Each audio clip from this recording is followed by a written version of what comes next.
March 1 ഈ തീയതിയിൽ തിരുസഭ അനുസ്മരിക്കുന്ന വിശുദ്ധർ: വിശുദ്ധ ഡേവിഡ്, വിശുദ്ധ അൽബിനൂസ്, വിശുദ്ധ ലെയോ ഡൊണാറ്റൂസ്, വിശുദ്ധ അബുദാൻസിയൂസ്, വിശുദ്ധ നിസെഫോറുസ്, വിശുദ്ധ ഹെർമസ്, വിശുദ്ധ അഡ്രിയൻ, വിശുദ്ധ മാർസിയൽസ്, വിശുദ്ധ എവുഡോക്കിയ, വിശുദ്ധ ഹെലിയോപോളിസ്, വിശുദ്ധ ഫെലിക്സ് ദ്വിതീയൻ പാപ്പ.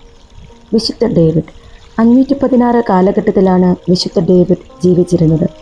വെയിൽസിൻ്റെ മധ്യസ്ഥനും ബ്രിട്ടനിലെ ഏറ്റവും കീർത്തിമാനുമായ വിശുദ്ധ ഡേവിഡിൻ്റെ ആദ്യകാലത്തെ പറ്റിയുള്ള അറിവുകൾ വിരളമാണ്. തെക്കേ വെയിൽസിലാണ് അദ്ദേഹം ജനിച്ചത്. വിശുദ്ധ ജെർമെയിൻ ഓക്സിയയുടെ ശിഷ്യനായ വെയിൽസിലെ പൗളിനസിൻ്റെ കീഴിൽ വിദ്യാഭ്യാസം ചെയ്തു. അതിനുശേഷം ട്വിഗ്വിൻ ആശ്രമത്തിൽ വൈദികനാവുകയും മിഷണറി പ്രവർത്തനങ്ങളിൽ ഏർപ്പെടുകയും ചെയ്തു. അവിടെ നിന്ന് അദ്ദേഹത്തെ പടിഞ്ഞാറൻ പെംബ്രോക്ക്ഷയറിലെ മനേവിയയിലേക്ക് മാറ്റി. അവിടെ അദ്ദേഹം അനവധി ആശ്രമങ്ങൾ സ്ഥാപിച്ചു. പരിപൂർണ മൗനവും കഠിനാധ്വാനവും വിട്ടുവീഴ്ചയില്ലാത്ത പ്രായശ്ചിത്വവുമുള്ള തപശ്ചര്യയോടുകൂടിയാണ് സന്യസ്തർ അവിടെ പാർത്തിരുന്നത്. അതവർക്ക് ജലപാനം മാത്രമുള്ളവർ എന്ന പേര് നേടിക്കൊടുത്തു. വെയിൽസിലെ ഈ സന്യാസികളെപ്പറ്റി പല ഇതിഹാസ കഥകളും ഉള്ളതിൽ ഒന്ന് അവർ മൃഗങ്ങളുടെ സഹായമില്ലാതെ നിശബ്ദമായി ഭൂമിയിൽ അധ്വാനിച്ചിരുന്നു എന്നതാണ്. റൊട്ടിയും സസ്യങ്ങളും ജലവും മാത്രം ഭക്ഷിച്ചും പാനം ചെയ്തുമാണ് അവർ ജീവിച്ചിരുന്നത്. അങ്ങനെയാണ് അവർ അധ്വാനിച്ചിരുന്നത്.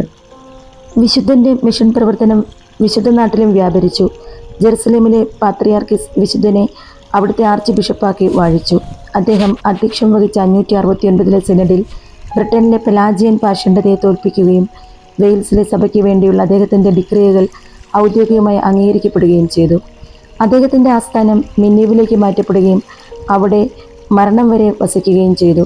അദ്ദേഹം അവസാനം പറഞ്ഞത് ഇതായിരുന്നു: സഹോദരീ സഹോദരന്മാരെ, നിങ്ങൾ സന്തോഷമുള്ളവരായിരിക്കുക, വിശ്വാസം കാത്തു സൂക്ഷിക്കുകയും എന്നിൽ നിന്ന് കണ്ടതും കേട്ടതുമായ ചെറിയ കാര്യങ്ങൾ ചെയ്യുന്നവരുമായിരിക്കുക. ഒരു കുന്നിൻ്റെ മുകളിൽ നിൽക്കുന്ന വിശുദ്ധൻ്റെ തോളിൽ ഒരു പ്രാവുമായാണ് അദ്ദേഹത്തെ ചിത്രീകരിക്കുക. ഒരിക്കൽ അദ്ദേഹം ദൈവവചനം പ്രഘോഷിച്ചു കൊണ്ടിരിക്കെ ഒരു പ്രാവിറങ്ങി വന്ന് അദ്ദേഹത്തെ എല്ലാവർക്കും കേൾക്കത്തക്ക വിധം ജനക്കൂട്ടത്തിന് മുകളിൽ ഉയർത്തിപ്പിടിച്ചു എന്ന് പറയപ്പെടുന്നു. വെയിൽസിൻ്റെ സന്യാസ ജീവിതത്തിൽ വിശുദ്ധ ഡേവിഡിൻ്റേത് സുവർണ കാലഘട്ടമായിരുന്നു. മതനവീകരണത്തിന് മുൻപ് തന്നെ 50-ലേറെ ദേവാലയങ്ങൾ അദ്ദേഹത്തിൻ്റെ നാമത്തിൽ തെക്കേ വെയിൽസിലുണ്ടായി. 1120 കലിസ്റ്റസ് രണ്ടാമൻ മാർപ്പാപ്പ ഡേവിഡിനെ വിശുദ്ധനെന്ന് നാമകരണം ചെയ്തു. വിശുദ്ധനായ ഡേവിഡ് മിഷണറി പ്രവർത്തകർക്ക് വേണ്ടി പിതാവായ ദൈവത്തോട് നിരന്തരം മധ്യസ്ഥം വഹിച്ച് പ്രാർത്ഥിക്കണമേ.